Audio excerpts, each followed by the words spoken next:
Go. Okay, so good morning. Ako nga po pala si Ivan, isa sa mga presenter dito sa Waki SM Center Congressional.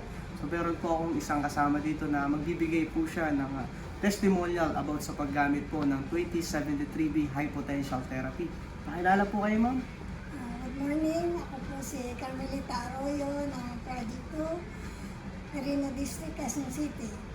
Ayan, so ilang taon na po si ma'am? 75 years old. Okay, so si ma'am, ano po yung reason ma'am bakit po kayo ay gumamit ng high potential therapy ni Waki? Napakaganda ng epekto sa akin ng Waki na to. Mula nung ako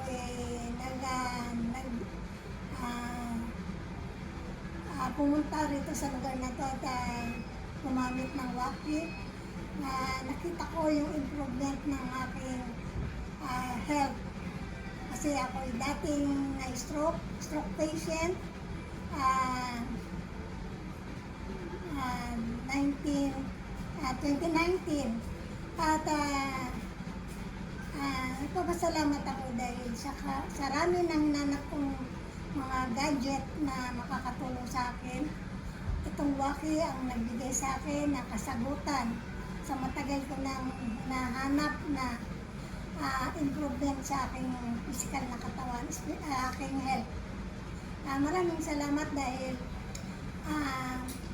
sa 3 araw kong paggamit ng Waki na to ay nakita ko ang epekto sa aking physical na katawan.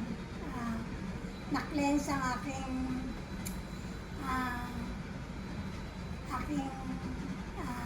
katawan. Yung ako dati ay may sakit sa yung hyperacidity. Lagi akong namamalipit sa sakit ng tiyan at hindi rin makatulog. Pero ito ang naging dahilan na nakita ko at naramdaman ko ang epekto nito sa akin after that 3 days lang. Okay, so malaki pala ang pagbabago sa inyo ma'am sa paggamit ng high potential therapy.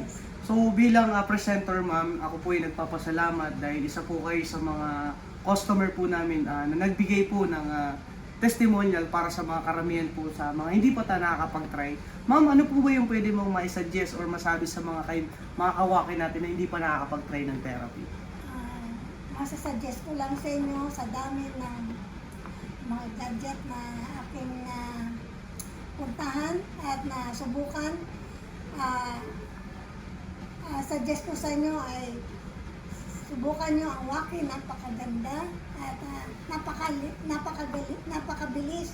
Yes. Ang improvement ng inyong mga kagalingan sa inyong physical na katawan. Yes. So maraming salamat ma'am. Hopefully sa mga hindi pa nakakapag-try, sana po makapag-try po kayo. Located po kami from SM Center Congressional, nasa basement. So yun lang naman ma'am and sir, and not a promise but sure.